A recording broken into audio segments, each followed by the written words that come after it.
Thank you for tuning in to Koppen with Comic. I'm Brian Koppen, and we're here with comic Adam Mamawala.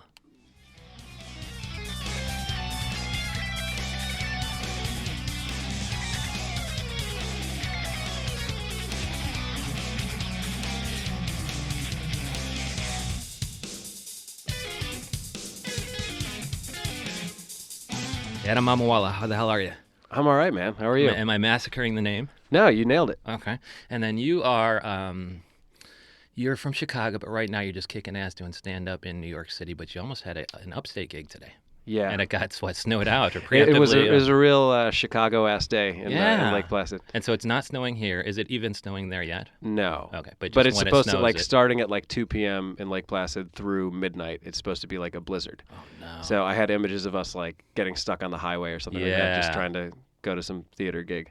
It was so funny. I think on the we're in Canada once, and instead of snow plows on the road, there were tow trucks. So it's like they're not going to plow the thing, but they'll be ready to tow you out when you get stuck. Yeah, exactly. I mean, Lake Placid is basically Canada. Oh, okay. It's way up there. And so you had a theater show up there? Yeah. Okay. And then what, real quick, I guess, in the meantime, what other shows do you have coming up in New York City? And also, where can people find you online to kind of stay up to date as to where you're going to be playing? Sure. So everything online is Adam Mamawala, which sounds, you said it perfectly. It sounds crazy, but it's very phonetic. So oh, good, yeah. The way to remember is I have an A every other letter of my first and last name, which is ridiculous, but true. So it's Adam spelled like Adam and Mamawala. And so you're on all the platforms as Adam Mamawala? Yeah, Twitter, Instagram, and then my website. So coming up in New York, I have 3 shows this week. Monday I'll be at 2A, which is a bar on 2nd and A. Tuesday I'm doing a show called Serious Matters at Caveat, which is also Lower East Side. Thursday I'm at Stand Up New York, and then I'm heading to LA for a week and a half. Wow. So and real quick, what is Serious Matters? Serious Matters is a show hosted by my friend Kevin McCaffrey, with whom I do a Cubs podcast, and who I was going to be featuring for tonight. What's that podcast called?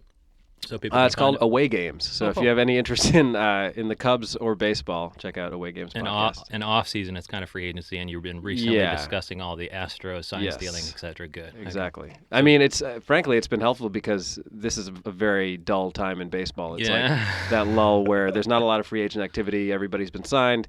We're not into pitchers and catchers of spring training yet. So it's been good to talk about the awful behavior of the Astros. But good for the content creators. That's great. Yeah, for sure. Serious Matters is a show that Kevin runs on a monthly basis. It used to be at Union Hall in Brooklyn, and now he's moved it to Caveat. But basically, there's a topic of every show where he interviews somebody who usually is an expert in some sort of field. And he discusses that one serious matter, and that's kind of the through line of the show. And then there's comics featured on it. Well, yeah, so how does the comics interplay? Is there material then going to kind of touch on the serious? Well, I guess maybe the comics are chosen based on them having material already written in that subject matter? That could be. I mean, he doesn't... I've done it a couple times before, and from what I recall, it was more just a way to entice people, to differentiate his show from any other show. So you kind of do a normal set. But I think just naturally, you're going to riff off of whatever the interview was up top or, do material that pertains to it if you have it. And so how's the format? It's just the first discussion is the serious one for 10, 15 minutes, and then the comics go up? Yeah, but I mean, to call it serious is kind of a misnomer. It's more what were some of those? Yeah. If you can recall.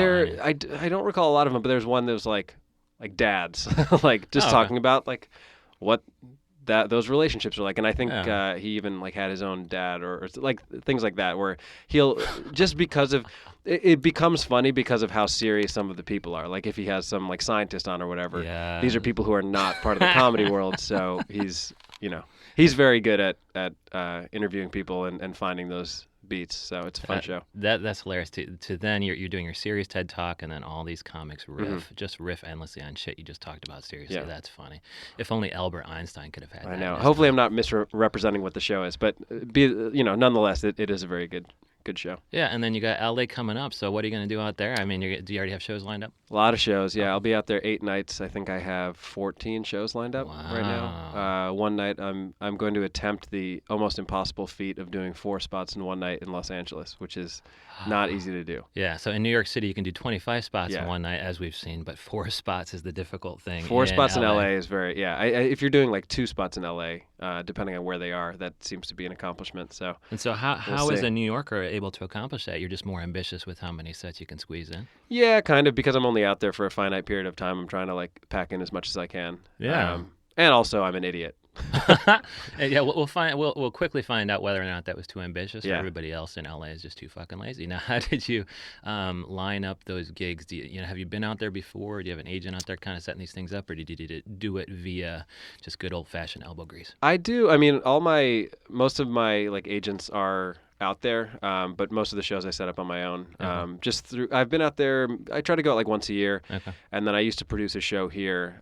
So I feel like I met a lot of LA comics who did my show years ago. Oh, good. And just like, the longer I've been in comedy, the more people I end up meeting at festivals or whatever. So I feel like my network is big enough now where if I know a couple months out I'm going to LA, I know enough people that I can, set stuff up without too much trouble. I'm still not maybe at the point where I'm doing like the top shows in LA, but I'll be on some good stuff. Oh, good. And then now, did you actually start out? I mean, we're both from Chicagoland area. Now, did you start out doing stand-up in Chicago? No, we moved so I was born in Aurora, cool. so like suburban Chicago, and then we moved when I was 10. So I grew up primarily in New Jersey and started comedy in New Jersey. And so that kind of sucks because the one thing I noticed, I've done a couple shows in New York City and Chicago, but I've noticed that, or I guess mics, and I guess with Chicago, it's easier to get real crowds. And so people are like, you should start in Chicago. Chicago's great. Yeah. It's great as a city. It's great as a comedy scene. Yeah. And if you like New York City, you're going to like Chicago. They're just grid cities with a lot of, everything is, you can do 25 mics in one night instead of 4. Yeah. But Chicago is like a nicer, cleaner New York with friendlier people. Dude, I'd still rather be here, but I do love, like, if I had the sort of life where I could just like live in Chicago during the summer, I would do it every summer. Yeah, but the winter here is just so mild. Like, we haven't had any snow yet. And with Chicago, they're probably digging out right now. Well, you remember last year there were a couple of days in Chicago where people were like legally prohibited from leaving their apartments. It was like an actual mandate. It was so cold. I think it was like negative 50 or 60 with the wind chill. Oh, my Lord. That the mayor or whoever would make that decision was like, you cannot leave your house. Yeah, and just occasionally here there might be a snowstorm or two that will fuck up the subway, and that's about it. Okay, well, real quick, we're going to talk about, we'll touch on Chicago a little bit, but we're kind of nostalgic creatures, so I'd like to talk to you today about what was your childhood. I guess your teenage years would have been in New Jersey. Yeah. And so kind of what do you get nostalgic about? I mean, I guess you grew up in the 90s? Yeah. I mean, I'm born in 87, so I grew up very much in the 90s. Like, we moved from Illinois to New Jersey in 96, so it was like half the decade there, half the decade here. I mean, one thing I'm nostalgic about pertains to Chicago, which is that, like, I grew up in the Chicago area during the Michael Jordan era Bulls. Yes. And that was insane. Like, to be in Illinois at that time, it was... I don't think you knew anybody at that time who was not like all in on that team. And it might have been a lot of people in the nation. For sure. Even some of the people in New York City might have gone to see the Knicks versus Bulls in part for Michael just fucking slaughtering them. John Starks or whoever was trying to guard him at that time. But yeah, I mean, I remember the championships, and it was something that you got used to. But now it's like the Bulls are unwatchable. Yeah, they're really bad. Yeah, and then that hard-ass coach that they have, and it's just like, what the hell happened? So, I mean, do we think that was the same experience that people in Miami or Cleveland or even LA now had with LeBron? I mean, was he? Well, I don't think he was an ass automatic because he always kind of had he didn't have the role players like Rodman, Pippen, and things like that. I think the fundamental difference is that, to your point, in the 90s, everybody was a Bulls fan. Yeah. And when LeBron joined the Heat, everybody was anti-Heat. Yeah, because so it was the complete decision. Opposite. Yeah, exactly. Like he became a villain, whereas Jordan was the hero. Yeah. I will say could he play that differently? Yeah. I mean, just without announcing it, he could have just done it quietly. Yeah, and I think he even has acknowledged that. Like he like rubbed it in Cleveland's face that he wasn't coming back there. But he made good on that, I think. Yeah, once you come back and he delivered the championship, and that was insane to see him just clear out one side of the floor on that. I don't know, it was Game 6 or whatever. Just when he was in Cleveland against the Warriors, and I thought they were at full strength. I mean, it was without Durant, but before Durant. But just to see him, everybody get on the other side of the floor. I am going to take everybody in the Warriors to the hole. Yeah, and he just did it time and again. It was ugly basketball in the same way I think maybe Giannis is a little bit ugly. Like I just don't like Yeah. him like lumbering Well, he's so toward. long. Yeah, he's so long, and so he'll just like spin and lumber towards the basket, and just of course because he's so tall, he just kind of runs Right. his hand with ball into the hoop, and it's pretty fucking ugly. I Yeah. mean, is there any? I mean, Jordan was a lot prettier in his game. Mm-hmm. Yeah. Well, Jordan, it was like watching like someone do ballet or something. Like there was Yeah. such grace to it. Not that LeBron isn't graceful, but he's just more like physically powerful and strong. So like brute force. Yeah, and I think both LeBron and Giannis, it's like the basically once they cross half court, it's like 4 steps and they're at the rim. Yeah. It doesn't even seem possible that somebody's strides could be that long. And I guess because of the rules were different back in the day, Jordan had to have that, I don't know, ballaic. What's the adjective? Ballerina-like moves to go. He was doing a lot of stutter stepping and turnaround jump shots and turnaround fall away jump shots and things like that. So he almost had to be a little bit more ballerina-like with his moves. And so, but real quick, as for the nostalgia, you were nostalgic about 90s Bulls, and then what else kind of took its place when you were a little bit older? So like when you were, I guess you might have been like teenager in the 2000s. I mean, I think in your boy a bands way, probably, right? For Big sure. NSYNC. You have to see him right now. He has an NSYNC haircut. It's true. Yeah, frosted tips, the whole thing. Yeah, so actually somebody asked me yesterday what the first CD was that I had ever bought, and I'm pretty sure it was the Backstreet Boys CD when I was in 5th grade. Now, to be clear, I'm not talking cassette tapes. First CD that I bought was either that or Big Willie Style. Oh no, which one's more embarrassing? I think they're equally. Yeah, they're equally bad. And I think the first CD I might have been something like MC Hammer. Nice. And so that's just as awful. And the first CD and the other CD might have been B-52s. That's a little bit more promising. Oh boy. But Do they have songs other than Love Shack? Oh yeah, and they're just amazing. Like they don't put out a lot of albums, but they're pretty. Are they still together? Oh sure, yeah. They just Wow. had something called Funplex, which is they just spoofed it on Portlandia. He bought the B-52s box set, and that guy with the studio. He was the audiophile on Portlandia by Fred Armisen. Yeah. And he opened up the box set and actually had the miniature B-52s in there. So it actually had the band members shout out from the box set. So it was a lot of fun. But yeah, it's super strong even as far as even recently. Mm-hmm. But that's kind of a cool test because although we're different ages, we both bought those first CDs whenever CDs came out. So that's kind of a good test. I mean, you probably can't remember your cassettes. Well, I feel like in the way that a lot of people do, I get nostalgic about things that have been improved. Like I'm nostalgic for like going to Sam Goody to look for CDs or like going to Blockbuster or not texting. Like it sounds kind of dumb, and it's like I'm on the older end, I guess, of being a millennial. Okay. But I do kind of miss that era. And even when I think about like how I grew up with because I have an older sister, and when I think about like long car rides where we didn't have a tablet or some TV in the car to entertain us, it was just like us coming up with these like crazy games or goofing around or just being creative and weird rather than staring at something for 10 hours. And do you think that kind of do you think that aided your stand-up now in that you had to grow up a little bit more creative? And do we think that the kids down the line are just going to end up being shit comics? That's a great question. I don't know, but I would say in my own, like, I don't know how growing up the way kids do now will affect who they are 15 years from now, but Right. I can say that in my own case, it definitely contributed to, even like from a storytelling point of view. Like I remember my sister and I just like making up stories to tell to each other just to be goofy. Oh, good. And I don't know that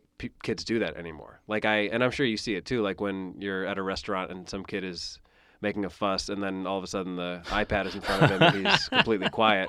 Like I don't know how good of a thing that is. Right. And I grew up fairly poor, like we were like lower middle class maybe, and that was how our parents got us through long car rides, was like with the promise of these like small gifts, and they would just be knickknacks, but it would be like, hey, if you're good for the next 3 hours, at 3:00 you get a gift, and it would be a little Matchbox car or whatever. But I feel like that sort of thing is probably a little healthier in terms of the person I became. And does any of that, like storytelling, figure into your stand-up act now? Like if I'm going to see an Adam Mamawala show, what am I seeing? Am I seeing stories, even if they're just invented absurdist things in the same way you and your sister made them up, or not? No, really? I mean I don't really do anything that's absurdist anymore, but from a storytelling perspective, definitely. Like I've kind of moved from stuff that was a little more absurd and or observational into an act that's like largely autobiographical. Okay. So if you were to see me, it would be like all stuff about my life and whatever's going on in that moment. And Like so, I think yeah, even so I mean, but in the moment, and then are you also calling back to your childhood, or is it just like what for sure. autobiographical things would we see you're talking about now? I mean, right now, I'm talking about. I've had like a lot going on in my personal life in a negative way, like getting divorced. Oh, so, okay. I've been talking about that a lot. But that sucks. But man, that's probably interesting. You can it is, mine it for comedy. Yeah, I mean, she takes your money and you get the comedy. Right? Well, it's like you feel there are points where you feel almost like gross because it's like you're exploiting your own sadness. But But you're also dealing. It's kind of therapeutic, I would think. I'm grateful to have comedy. Yeah. I'm not one of those people that's like using comedy as therapy. I'm also going to therapy, but like, I'm very grateful that I have an outlet where I'm able to talk about it and get some perspective on it, rather than like having to sit in a cubicle and just like stew over everything. But yeah, I mean, I talk about my family a lot. I talk about my childhood, and there are things that like happened in my childhood that I never. It's almost like now that I go back looking at it as a comic, there are things I'm like, oh, that's insane and hilarious, and it's a memory that I've always had, but now looking at it from the perspective of like, what do I want to talk about? Yeah. And how to kind of bring it up, and so funny. I mean, you've had the memory forever, but only now because you have the comedic chops. You're like, man, why haven't I turned that into gold by now? And how do you kind of go about doing that? Like, how do you broach a story that's 20 years old? Well, sometimes I'll think of things that are like, what are the 10 most embarrassing things that I can remember from my childhood, and just like write them down, and then think of like, okay, are any of these things that, first of all, I want to talk about on stage, and second of all, relate to anything else that's already a topic that I'm referring to. Yeah, like divorce. Like, would you take something super embarrassing and you're like, oh, and then this played into our relationship difficulty? Like, how would you kind of like link the two? Actually, yeah. There's a bit that I have that's kind of about how. Like I feel like I was like a very late bloomer sexually. Okay. And part of that, in my mind, is because I came from a very kind of like protective background where it wasn't something that was ever discussed. My dad is Indian, and like, a lot of immigrants, like depending on where they grew up, they don't really have a context for like what dating here is like, or that even being a thing. So I've kind of tied it all into that. And there are a couple of stories that I share that are about like what's the closest that I ever got to actually having a conversation with my parents about sex, and they're ridiculous because they're not even close. I love those. Yeah, Birbiglia has that thing. It was like, I think my dad gave me a sex talk once, I think, and it was pretty much, you're playing with fire. Like that was his only. Right. So I mean, I love those stories. Like, so are you able to? I don't want to ruin that. I don't want to step on the punch, but just, and then so you're talking about that lack of sexual maturity early on in life, and you're feeding that into, maybe that's why you got married younger. Or it all ties into a bigger chunk about how my wife and I had very different schedules, and that affected our marriage and affected our sex life and everything that goes along with that. Because when you're living like an opposite life from somebody, that's not always easy, and then that kind of goes back to the being sheltered and not necessarily having as much experience as somebody who is somebody who my age would usually have. Yeah, that'd be a little frustrating if your sex life wasn't robust because your schedules didn't line up, but also you hadn't had enough sex, until then. But then also, any maturity that would come with, being able to broach that sex-related conversation with, in a healthy fashion with your wife. I mean, it might have helped to have a lot of sex early on, if only because you could have talked about it a little bit more, I don't know, confidently or artfully or deftly or something like that. And that's not the reason that I got divorced. Oh, right. Right. But for comedy, it's nice that there's something linking your old stories with your new. Sure. Okay. And then, so if they want to see this comedy hilarious on stage, they're going to see you all this week in New York City. And those shows again? Monday, so that's the 21st, I think, or 20th. Monday, the 20th is at 2A. Which is on 2nd and Avenue A. It's called Lap Dance Saloon. That's at 9 o'clock. Nice. Tuesday. Why is it called that? Is there lap dances? I don't know. Oh, yeah. Well, you guys have to find out if there's lap dances, right? Hopefully that's piqued your interest. And then the serious show. Serious Matters is at 7 o'clock on Tuesday, the 21st at Caveat, which is on Lower East Side. And we don't know kind of what the serious topic is this time. I'm sure I know could going in. Yeah, I'm sure I could look it up if I didn't have my phone on airplane mode, but as a respectful guest. Oh, that's so nice. Thank you.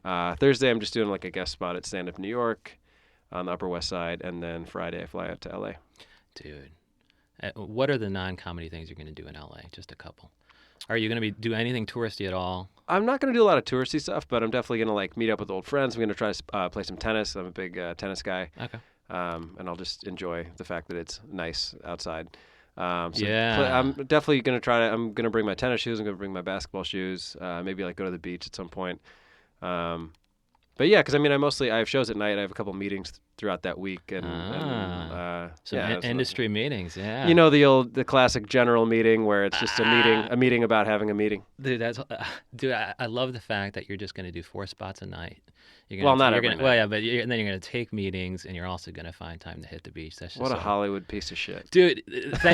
Thank you so much for putting your Hollywood piece of shit ways to the side for a second to grace us with your presence on this pod. I've had a lot of fun, though. Thank you, Adam. Of course, thank you.